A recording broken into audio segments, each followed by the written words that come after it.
Lendas e segredos habitam os Pirineus. O mistério paira sobre essas montanhas há mais de 800 anos. Dizem que uma das mais sagradas relíquias está enterrada aqui. Outrora guardada por um grupo de cavaleiros monásticos que subiam essas montanhas para vigiá-la, o Santo Graal nunca foi encontrado. Não há provas de que esteja aqui, mas uma teoria e alguns indícios bastam para atrair cristãos e caçadores de tesouros para cá. As múltiplas possibilidades, o elenco de personagens, a busca em si, tudo é tão intrigante que colocou a própria doutrina cristã em xeque. Mas o que é o Santo Graal? Seria uma prova de que Jesus viveu uma vida diferente do que nos levaram a crer? Conseguimos permissão para visitar uma pequena cidade nessas montanhas, para descobrir se a lenda ou a história está prestes a mudar.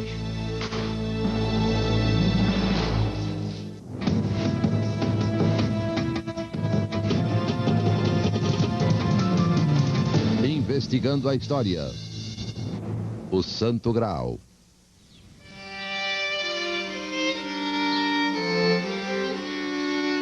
Rennes-le-Château é um vilarejo no alto dos Montes Pirineus, no sul da França. É um lugar tranquilo, cercado de vinhedos e castelos medievais. E alguns segredos que atraem muitos turistas.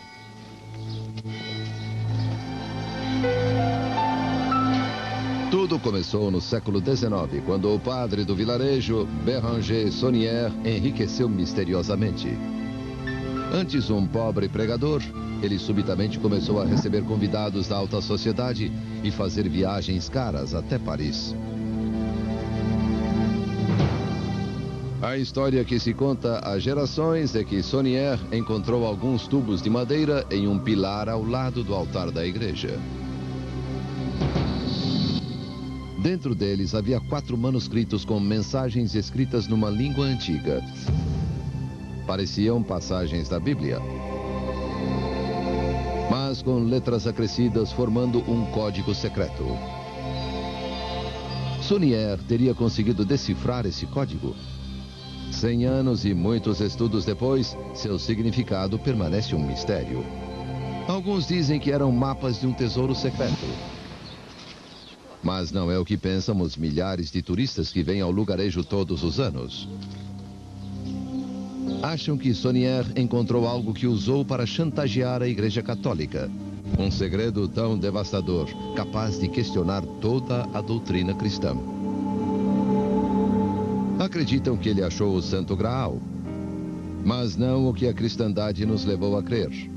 Não era o cálice que Jesus passou entre os discípulos na última ceia, nem a taça que conteve seu sangue enquanto ele morria na cruz, mas algo muito mais humano. Acham que Jesus se casou com Maria Madalena, gerando o Santo Graal, o início de uma linhagem.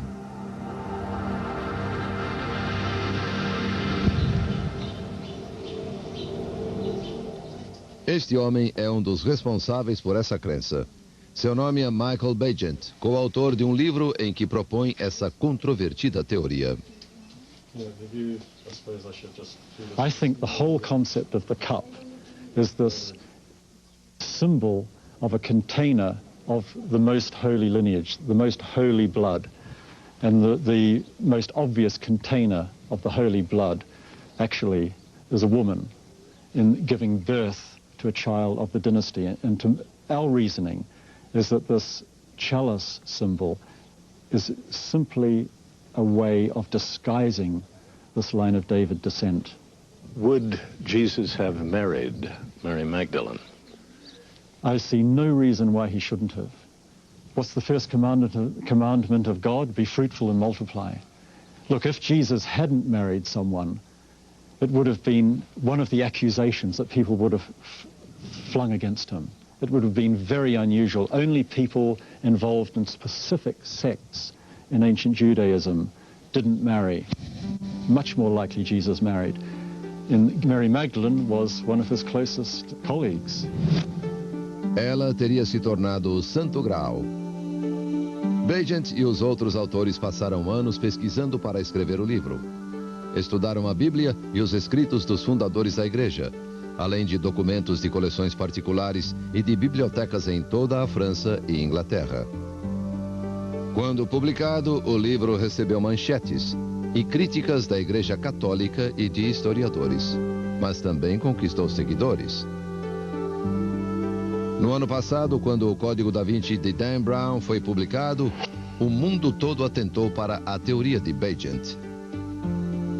O autor parecia ter se inspirado em seu livro para contar uma história que envolvia o Santo Graal, Maria Madalena, Jesus e a hipótese do casamento.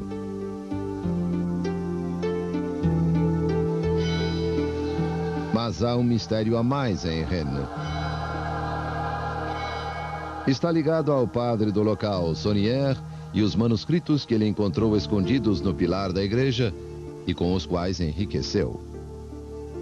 Our argument in our book, and I think it's closest to the truth, because of course one never knows, is that he was paid to find some very, very important genealogical documents, which he found and for which he received money. Now, I know this sounds completely crazy, but there's a lot of evidence to support it. And this is what I wrote about in The Holy Blood and the Holy Grail.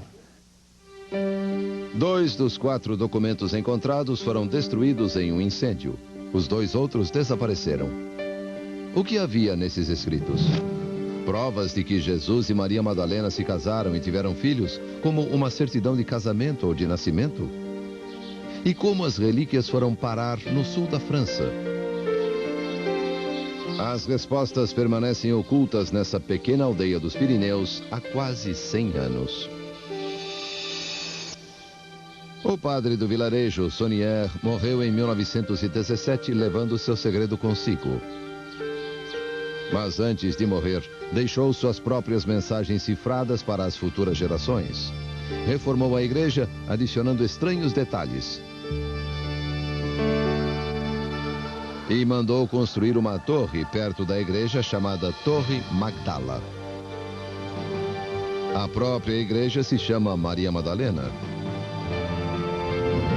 Tanto a torre quanto a igreja podem conter a chave desse mistério. Os moradores dizem que Saunière enterrou algo sob uma delas pouco antes de morrer. Durante quase 100 anos, o governo de Rennes-le-Château negou os pedidos para escavar sob essas construções. Mas o atual prefeito deu permissão para que uma equipe de pesquisadores, liderada por um professor de religiões orientais, realizasse um estudo. Uma escavação comprovará se algo foi enterrado sob o piso da Torre Magdala. Os que acreditam que Saunière enterrou documentos ligados ao Santo Graal podem ganhar mais uma prova para sua teoria, uma prova que Bagent também espera investigar. Os lendários templários, heróicos monges que lutaram em nome de Deus durante as cruzadas, tinham ligações com essa região da França. Ergueram fortes e castelos no que parece ser um perímetro estratégico em torno de Rennes-le-Château. Ninguém nunca soube explicar o motivo. Talvez não tenha relação com a Guerra Santa. Ao longo da história, os templários estiveram ligados a outra causa. Teriam sido os guardiões do Santo Graal. Amanhã, durante a escavação em Rennes-le-Château, cristãos e caçadores de tesouros torcerão para descobrir a solução de um dos maiores enigmas de todos os tempos.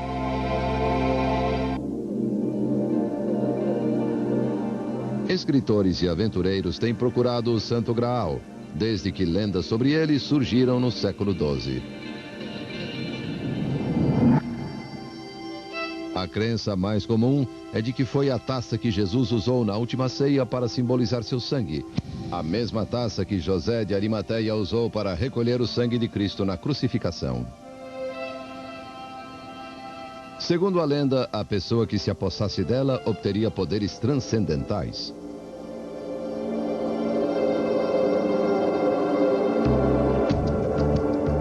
Dizem que o rei Arthur a teve por algum tempo. O Terceiro Reich a procurou durante a Segunda Guerra, e expedições que a buscavam no Templo do Monte em Jerusalém encontraram muros falsos, gases venenosos e recantos enganosos. Wolfram von Eschenbach, no século XII, escreveu Parsifal, um dos relatos mais respeitados sobre o cálice. Von Eschenbach visitou os templários em Jerusalém e, quando voltou, declarou que os verdadeiros guardiões do Graal eram esses cavaleiros. Mas quem foram eles? Teriam mesmo recebido a missão de guardar o mais sagrado dos símbolos cristãos? E por que foram eles os escolhidos? A Igreja do Templo, em Londres, erguida pelos Templários em 1185, nos dá algumas pistas. Razões sentimentais guiaram o projeto. Queriam que a igreja fosse redonda em homenagem ao Santo Sepulcro, o mais sagrado lugar de Jerusalém, onde defenderam a cristandade durante as cruzadas. Na praça, diante da igreja, vê-se a estátua de dois cavaleiros montados no mesmo cavalo, o símbolo de uma vida consagrada à pobreza e à fraternidade.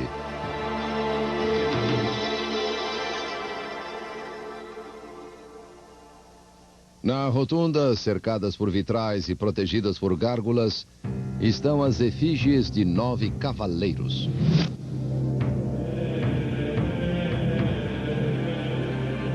Eram monges que se tornaram guerreiros e fizeram voto de castidade para lutarem puros.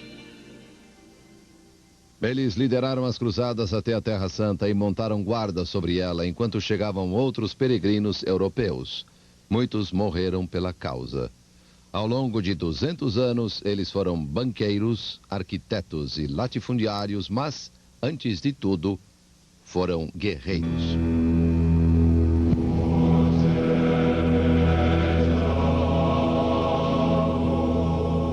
A Ordem dos Cavaleiros do Templo de Salomão, ou dos Templários, foi fundada em 1118. No início, eram poucos. Alguns dizem que eram 9, outros 30. Haviam vencido a primeira cruzada e resgatado a Terra Santa para a cristandade depois de 450 anos. Permaneceram em Jerusalém como soldados de Deus.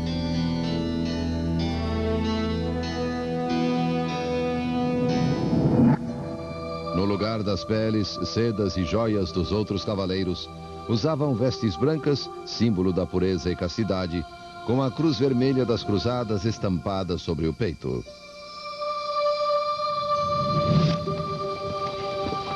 Seguiam para a batalha em silêncio, empunhando uma bandeira branca e negra. Na hora da luta, uma trombeta soava e eles entoavam o Salmo de Davi. They're an extraordinary mixture, and a lot of people, when they were formed, were quite dubious about them.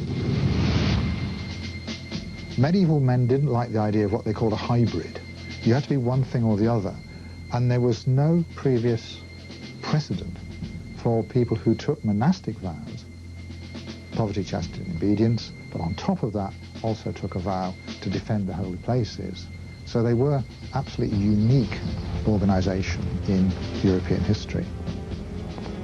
Nenhuma batalha acontecia sem eles. Lutaram nas 5 cruzadas. Eram os primeiros a chegar e os últimos a deixar o campo de batalha. Só recuavam quando estavam em número muito menor. Mais de 20 mil templários morreram lutando durante os 200 anos da Ordem. Obedeciam 75 regras ditadas pela Igreja, como comer carne só 3 vezes por semana e dormir em colchões de palha. Não podiam ficar sozinhos em companhia de uma mulher. Não podiam ter bens pessoais e, acima de tudo, faziam votos de pobreza, castidade, obediência e humildade. Em troca, o Papa os protegia. Não serviam aos reis como os outros cavaleiros, mas somente ao pontífice. Foram tema de canções e poemas. Muitos relataram ter sido salvos pelos cavaleiros de branco. Muitos se juntaram à ordem. Ao final do século XIV havia capítulos em toda a Europa. Mas não foram os atos heróicos nem a dedicação à causa o que provocou a mística que os cerca e chegou até nossos dias. Foi a crença de que cavaram sob o monte do templo e encontraram relíquias religiosas, inclusive o Santo Graal. The Templars, I think, are sometimes associated with the Holy Grail, but it's arguable what that actually is supposed to be. It may not be a concrete object at all. It may be really an allegory or a set of ideas. Mas 800 anos depois, a crença de que os templários foram enviados a Jerusalém para encontrar o Graal conquista ainda mais seguidores. A cada ano, novos livros são escritos sobre os templários, alguns por historiadores sérios, mas como a doutora Karen Rawls observa em seu livro, a última tendência é acreditar que se trata de um tesouro enterrado.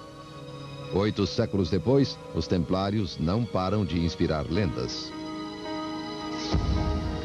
Durante 200 anos, esses cavaleiros foram filhos abençoados da Igreja Católica. Mas o fim chegou de modo tão trágico que nada pôde salvar a ordem e nem o famoso Santo Graal. A esperança de encontrar o Santo Graal atrai muitos até o vilarejo de Rennes-le-Château. Em 1964, os alicerces das casas chegaram a se tornar instáveis devido às escavações, e o prefeito as proibiu. O atrativo era e continua sendo as curiosas lendas que cercam o lugarejo. A de um padre que encontrou algo oculto dentro de um pilar na igreja e enriqueceu. O fato de os guardiões do Graal, os Cavaleiros Templários, terem elos com essa região do sul da França.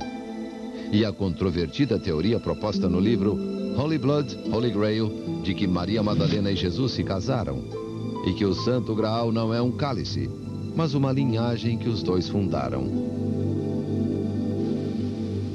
A prova disso pode estar em Rennes-le-Château. You interpret the Holy Grail as being the line of David, the bloodline. It took me 6 years of research with my colleagues to put our first book together, The Holy Blood and the Holy Grail. But of course, for us, the story didn't end there. We continued researching. An idea like this takes over your life. It's so compelling that one becomes almost obsessively attached to seeking the ramifications of it. Our information was that the Templars were set up as a defensive side of a group who wished to maintain the integrity and the importance of the line of David. That the documents we've seen lead us to that conclusion, and it makes sense and it gives a pattern to a diverse series of events which don't automatically have a pattern. Far more specific than just defending Christianity and fighting to protect pilgrims, because it suggests the line of David continued after Jesus. I think that's the case. Did it reach here? It certainly reached here. There's no question of it. Mas que elementos Bagent tem para provar sua teoria? Ele e seus colegas admitem que seu trabalho é teórico e explicam que estudaram os 2000 anos da história da cristandade, examinando escritos dos primórdios da igreja. Acabaram encontrando documentos secretos na Biblioteca Nacional da França, que sugerem uma conspiração da igreja relativa aos descendentes de Jesus e aos primeiros reis da França. Os historiadores questionaram essa teoria, dizendo que não tem fundamento. There's enough oddities to force us to come up with some explanation. The average historian will ignore the oddities and just say, well, we can't deal with it, we don't know what it means, let's forget about them. My attitude is to bring the oddities into the equation, then let's think about it. A teoria de Bagent atraiu ainda mais turistas a Rennes-le-Château. No ano após o lançamento do livro, foram 30 mil. Este ano, o número chegou a 100 mil. Há anos que o governo de Rennes-le-Château é pressionado para investigar o segredo de Saunière. Muitos pediam uma escavação para averiguar os fatos. Quando as pessoas certas se ofereceram para a tarefa, o prefeito decidiu que era hora de saber se a lenda continha alguma verdade. Em sua primeira visita a Rennes, os cientistas que vieram da Califórnia, Michigan e Roma usaram um radar especial para estudar o terreno sob a igreja e a torre. Usando ondas de alta frequência e energia eletromagnética, o radar é capaz de localizar objetos sem que seja preciso cavar. Quando não há nada enterrado, a imagem é plana, mas quando há, a imagem mostra uma elevação. Underneath the tower, the ground scan did reveal a signature of some kind, of some object. Now, we don't know what kind of object, some buried object of some time. It could be a chest. It could also simply be an old sink. It could be a big rock. But there was only one signature there. So we're interested in looking into that. Dois objetos também foram detectados sob o solo da igreja, que é um patrimônio histórico. O prefeito terá que solicitar permissão para escavar sob ela. Mas a Torre Magdala é propriedade privada. Ele autorizou uma escavação que começará hoje. O Dr. Andreas Buratalov, um arqueólogo romano, está a postos. Mas outros cientistas não quiseram comparecer devido à fama de Rennes. Desde que o padre Saunière morreu em 1917, o mistério tem sido tão explorado que hoje pistas são vistas em toda parte, em quadros e até na própria paisagem. E se já não fosse muito mistério para um lugar tão pequeno, fãs descobriram em Rennes um terreno cuja geometria sagrada conduz ao mundo espiritual. E até um campo de pouso para extraterrestres. And you were explaining to me that you believe Rennes is the sort of a juncture between the cosmos and Earth. Yes. I had people talk to me today of flying saucers they saw last night above this very tower, of a magic feeling that there's a special force here. All of which contributes to the number of tourists who continue to come. Certainly, and I'm quite happy if people see flying saucers above the tower. Very pleased for them to do so. But of course, the penumbra of this is that it makes serious investigation that little bit harder. And this is a problem, I think. Os residentes aproveitam ao máximo a situação. Um dia antes da escavação, Michael Bagent levou-me ao topo da Torre Magdala para mostrar a disposição estratégica das construções dos Templários ao redor de Rennes-le-Château. Well, we have a very high spot here up on top of the tower, Magdala. Where are the Templar locations from here? Behind us, of course, was Campagne sur Aude, which was the fortified preceptory, one of the very common bases which were part of the support network. Kind of a supply Yes. post, Exactly. so they would come through. Brought material in, trained people, bred horses, gathered money, sent it to the Holy Land. And just over here is the remains of the castle of Blanchefort. All you can see is the limestone bluffs. Yes. But there was born one of the Grand Masters of the Temple. It wasn't a Templar castle, but he came from there. And then further to the south, On that promontory up there? that promontory there, is one of the largest Templar castles I've ever seen. Really? It's quite spectacular. As construções dos Templários em torno de Rennes-le-Château eram dispostas assim. Champagne-sur-Aude, um posto de onde mercadorias eram enviadas à Terra Santa, ficava atrás de Rennes. O castelo de um dos maiores mestres templários, Blanchefort, ficava à esquerda. E Bézu, uma grande fortaleza defensiva, ficava à direita. Os três parecem formar um perímetro estratégico em torno de Rennes. Decidimos ver de perto as ruínas da fortaleza de Béziers, a 1 hora de carro de Rennes. This is the old access road for the Templars, and when we get up a bit further, we'll see that they've actually banked the road with stonework. It's rather good. It was obviously wider in the old days so that they could bring horses up. É um lugar de difícil acesso.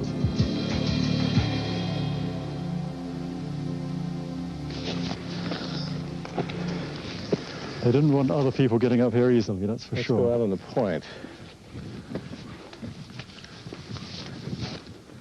There is Rennes-le-Château. Yeah, that's Rennes. It's a very strategic position. Why would they have needed an outpost here? No one knows. It doesn't make sense, because the whole support network in the south was geared to just supplying the material they needed for the Middle East. You don't take over a place like this without a reason. It's difficult to get to. It's very defensible. It must have been quite expensive to maintain and operate and man. They wouldn't have just done it for fun or for the view. This was obviously an integral part of the Templar network, the Templar communication network. For some reason, they wanted a redoubt in this area where no one could come and get them. Ou por causa do Santo Graal. A crença de que os templários eram os guardiões do cálice sagrado ganhou popularidade ao longo dos séculos. Eram os candidatos perfeitos para essa lenda, tendo uma história tão rica, um legado tão extraordinário. No final do século XIII, os templários estavam riquíssimos. Tinham uma fortuna em contribuições, 870 castelos, 80 catedrais e 9.000 fazendas. Foram os primeiros banqueiros e guardavam o dinheiro de nobres e reis em viagem. Também foram diplomatas, estudiosos, artesãos. Sua fortuna excedia a dos reis. O que acontecera aos cavaleiros que amavam a pobreza?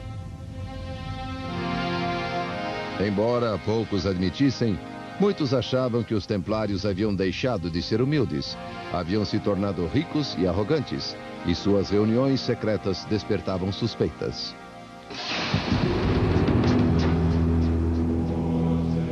Até o fim da guerra em Jerusalém, ninguém ousou atacá-los. Mas em 1239, os templários voltaram a perder Jerusalém para os muçulmanos. If you're committed to the defense of Jerusalem and the holy places and the settlements of the Latins in the east, and you lose that, or somebody loses it, and this is exactly what happened in 1291 when the Christians were driven off the Palestinian and Syrian mainlands and retreated to Cyprus. If you do that, you have an identifiable point in time that people can point to as a point of failure. We've poured money into them, and they failed. They've lost us, the Crusader lands.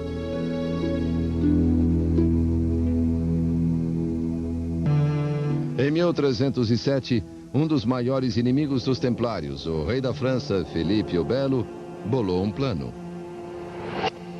Apoiou a indicação de um novo papa, Clemente V, que era fraco e manipulável. E tomou medidas para acabar com a ordem dos templários.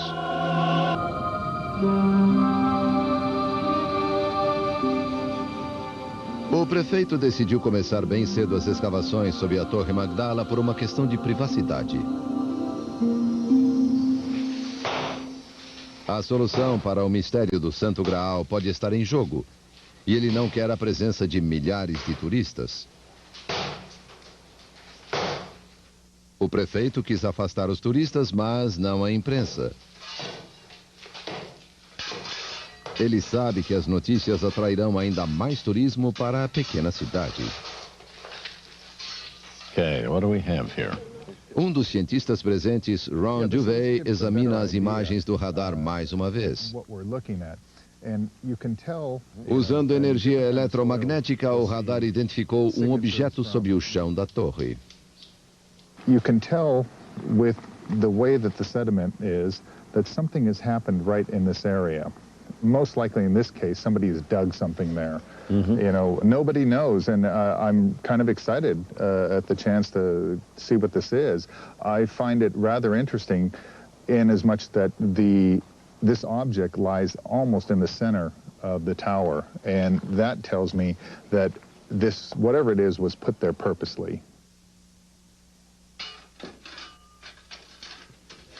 Saberemos hoje se há algo enterrado sob a torre. Há várias possibilidades. Pode se tratar de 2 dos 4 documentos que o padre Saunière encontrou dentro de um pilar da igreja. Ou o mapa de um tesouro, ou então a explicação para o Santo Graal.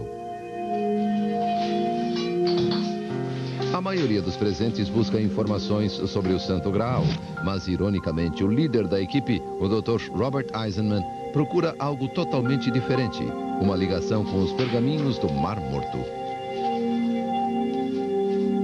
I mean, in the Templar, somehow, at some point in the Crusades, not at the beginning, but after about 20, 25 years, a new version of crusading activity seems to have developed, and it seems to have come out of the blue. And yet it has tremendous resemblances to the Dead Sea Scroll ideology and community.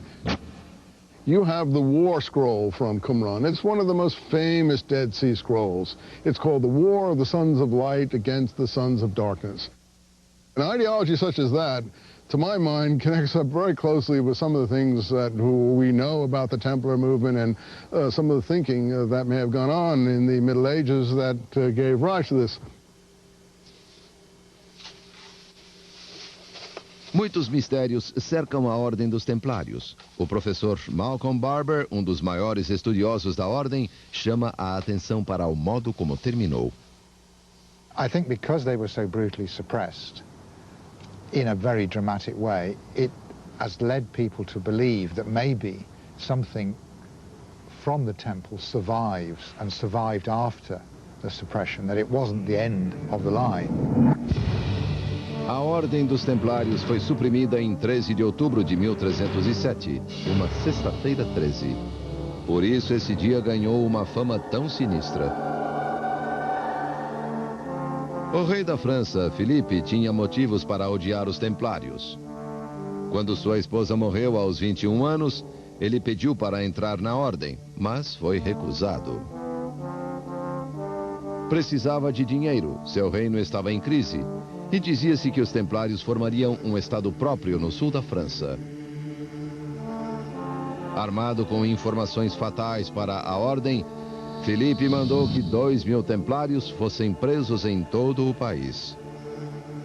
As acusações contra eles eram incríveis: cometer heresia, cuspir na cruz, negar a Cristo, praticar idolatria e oficializar a homossexualidade. Foi o escândalo do século. People in the Middle Ages saw heresy literally as a disease, as something you caught, as something that if you came into contact with it, you might be contaminated by. The trial was absolutely sensational. Such a thing had never happened before, and people were actually appalled by it, because although these people had been criticized, the Templars had been criticized, it didn't follow that people thought that they were corrupt in this way, and for them suddenly to be arrested, and all of them not all of them, but the great majority of them to confess to these, what they saw at the time, contemporary saw, were terrible crimes against Christianity, which was the means by which everybody lived and died, was very, very shocking. And certainly if it was in modern times, it would have made massive headlines and caused huge controversy. Filipe dividiu os Templários e os prendeu em locais diferentes. O grão-mestre Jacques de Molay e 3 dignitários da Ordem foram encarcerados na torre de um castelo 2 horas ao sul de Paris. Obedecendo ao Papa, monarcas de outros países europeus começaram a prender os Templários. Os julgamentos se arrastaram. 7 anos depois de sua prisão, de Molay foi queimado na fogueira como herege. Enquanto morria, jurou que o rei e o Papa pagariam. Um ano depois, ambos estavam mortos.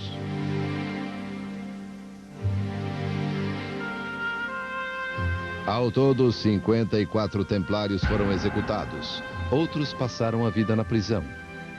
A ordem foi oficialmente extinta.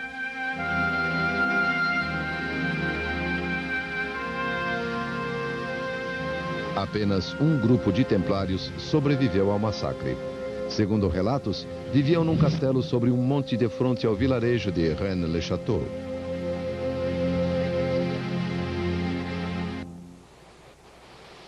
Logo que o dia nasce em Rennes-le-Château, a escavação sob a Torre Magdala tem início. Após apenas 20 minutos, a equipe anuncia que encontrou algo.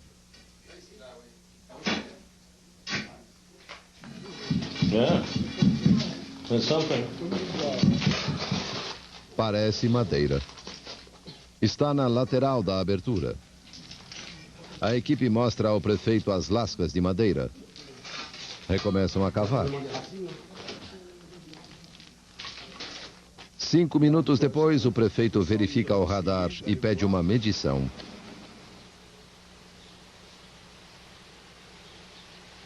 De repente, a equipe recebe ordem para parar.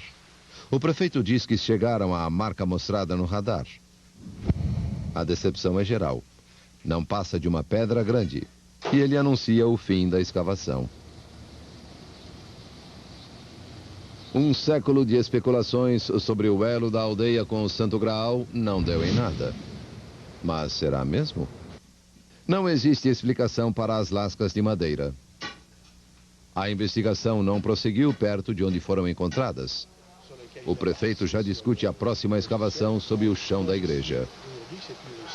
He's sure now from the ground scan that he has some really important things underneath the floor of the church.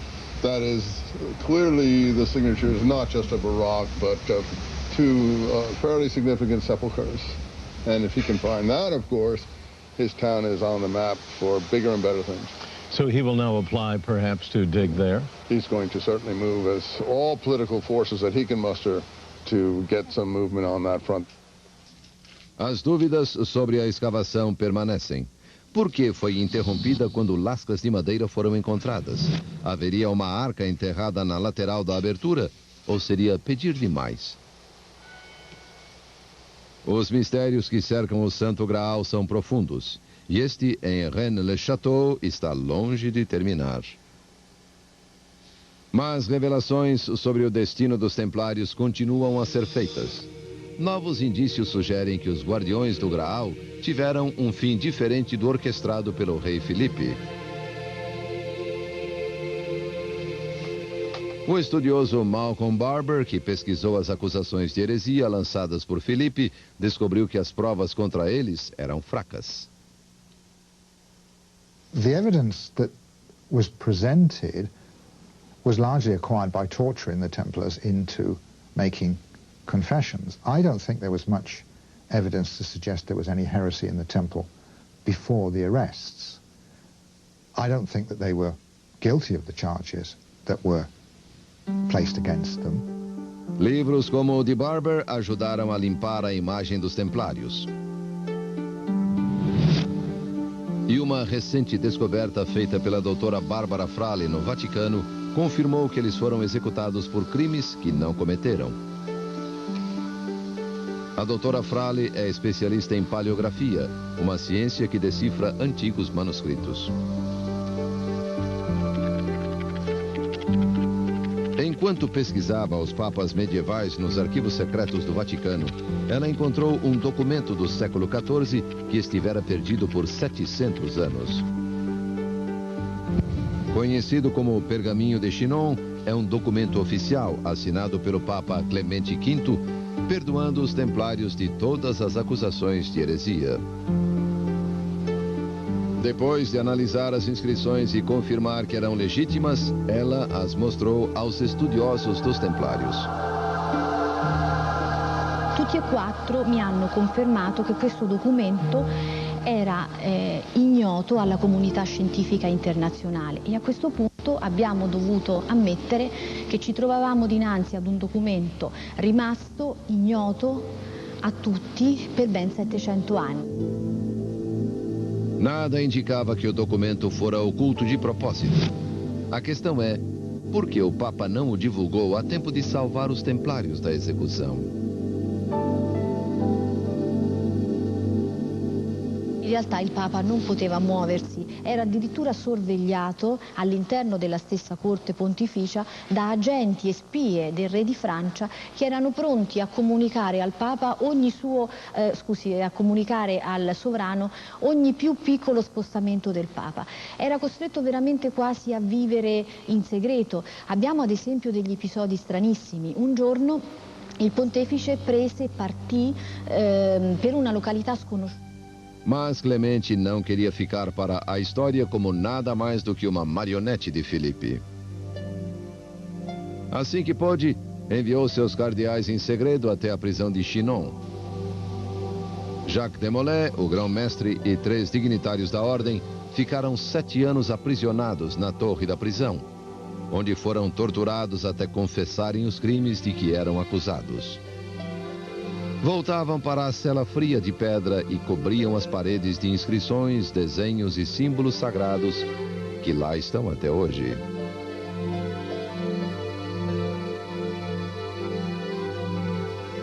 Em Chinon, os cardeais de Clemente também interrogaram os templários para decidir se eram ou não culpados de heresia.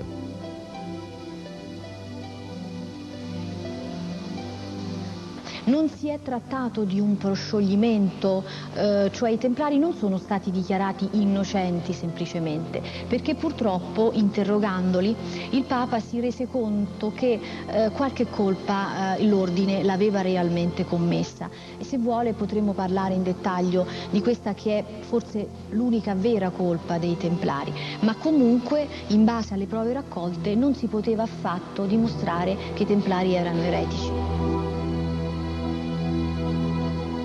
Era um teste para garantir que os templários não negariam a Deus em hipótese alguma. Devido a essas provas, o Papa não podia inocentar os templários. Mas escreveu o Pergaminho de Chinon, o documento que os absolvia de heresia e que ficou perdido por 7 séculos. Barbara Fraile discovered a document where the Pope pardoned the Templars, but it never reached the king. Curiously, we have all the documents of the Inquisition, but we don't have those. We have only the letter of the legates back to the Pope, and it's quite clear that the Pope was sympathetic. So to hear that there's a document where he absolves them doesn't surprise me in the slightest, and it just makes the tragedy more so. They were shafted completely by the French king. E quanto ao Santo Graal? Se os templários realmente o encontraram, o que lhe aconteceu depois do fim da ordem? Um pobre padre do interior da França o teria encontrado e depois chantageado a igreja para mantê-lo em segredo? Ou seria a lenda de Rennes-le-Château, como tantas outras histórias sobre o Santo Graal, apenas uma fantasia? 2 sepulcros enterrados no chão da igreja aguardam uma resposta. Por enquanto, o mistério do Santo Graal permanece oculto nas profundezas dos Pirineus.